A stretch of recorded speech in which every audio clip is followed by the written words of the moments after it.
बिहार के मुखिया सीएम नीतीश कुमार कितनी निर्लजता पूर्वक आत्मविश्वास से लबरेज होकर यह कहते हैं कि हमारी सरकार न किसी को बचाती है न किसी को फंसाती है। ये कितना आयरॉनिकल है, कितना हास्यास्पद है। जब भी आप उनके इस बयान को सुनते होंगे तब आपको या तो हंसी आती होगी या फिर गुस्सा आता होगा।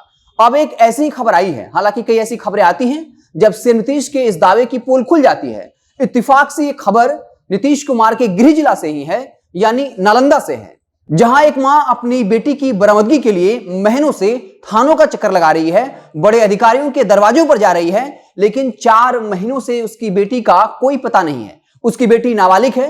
बता दें कि 20 अक्टूबर को राजगीर थाने में इस मामले में केस दर्ज किया गया और यह कहा गया कि उसका बेटी का अपहरण कर लिया गया। उसकी मां के मुताबिक पहली बार उसकी नाबालिग बेटी का अपहरण होता है, फिर यौन शोषण होता है और उसके बाद हालांकि जब उन पर दबाव बढ़ता है तब 2 दिन के बाद उनकी बेटी को छोड़ देते हैं और 12 दिन के बाद फिर से अपहरण कर लिया जाता है और अब तक जो है उनकी बेटी का कोई पता नहीं है।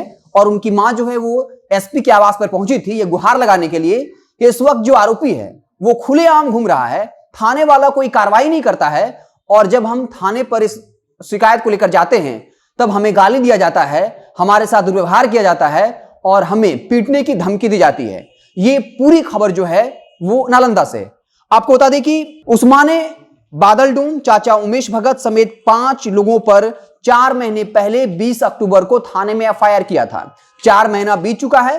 वो तमाम आरोपी बेखौफ होकर, बेलगाम होकर दिन भर घूमता रहता है और थाना उसे छू तक नहीं रही है। सवाल ये उठ रहा है कि अगर उस मां ने 20 अक्टूबर को यह केस दर्ज किया और यह गंभीर मसला है, अपहरण का मसला है, यह मसला जो यौन शोषण का है और 4 महीने से वो लड़की लापता है और जिस पर यह आरोप लगा है एफआईआर होने के बाद भी, आखिर वो खुलेआम कैसे घूम रहा है? आखिर ये कैसा शासन राज है? सीएम नीतीश तो बार बार इस वक्त के युवाओं को याद दिलाते हैं कि आप 15 साल पहले याद करिए कि कैसे महिलाएं असुरक्षित थी, लेकिन इस वक्त युवा जो अपनी आंखों से देख रहा है, ये खबर सुन रहा है कि आखिर कैसे एक नाबालिग लड़की का 4 महीने पहले अपहरण होता है, पहली बार अपहरण होता है, 2 दिन तक रखा जाता है बिहार शरीफ में, यौन शोषण होता है और फिर से 12 दिन बाद उसका अपहरण कर लिया जाता है और उसकी मां इस वक्त जो है दर दर की ठोकरें खा रही हैं। थाना जाते हैं तो उनके साथ दुर्व्यवहार किया जाता है, गाली गलौज किया जाता है, थानेदार द्वारा उन्हें पीटने की धमकी दी जाती है। आखिर ये कैसा शासन का राज है? इसका फैसला आप ही कर सकते हैं।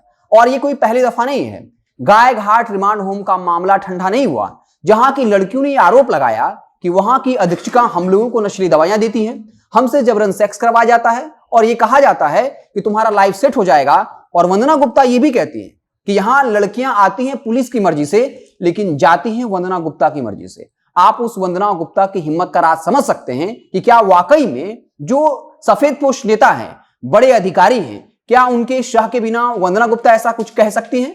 और देखने को यही मिल रहा है। जब उस लड़की ने सवाल उठाया तो 24 घंटे के अंदर वंदना गुप्ता को क्लीन चिट दे दिया गया और उस लड़की के चरित्र पर सवाल खड़ा किया गया। लेकिन जब एक के बाद एक लड़कियां सामने आई और उसने कहा कि वाकई वहां ऐसा हो रहा है, उसके बाद भी जांच के नाम पर क्या कुछ हो रहा है आपको पता होगा। कोर्ट को टिप्पणी करनी पड़ी कि आखिर एफआईआर दर्ज क्यों नहीं किया गया। मान लीजिए कि अगर वो लड़की आरोप गलत भी लगा रही है तो पहले एफआईआर दर्ज किया जाना चाहिए और फिर तहकीकात की जानी चाहिए कि आखिर मामला सही है या गलत है। लेकिन जांच के नाम पर जो कुछ भी हो रहा है वो सबको पता है और ये क्यों हो रहा है ये भी आपको पता होगा कि इसमें बड़े बड़े अधिकारी और सफेदपोश नेताओं के फंसने की संभावना है, इसलिए सरकार उसे बचाना चाहती है। लेकिन सीएम नीतीश ये दावा करेंगे कि वो महिलाओं के उद्धारक हैं, लेकिन जो खबरें आती हैं वो ये बता रही हैं कि बिहार में वाकई में कैसा शासन का सरकार है। आप देखते रहिए जनता जंक्शन। जैसे ही कोई और बड़ी खबर आएगी तो हम उससे आपको इत्तला करेंगे। बहुत बहुत धन्यवाद।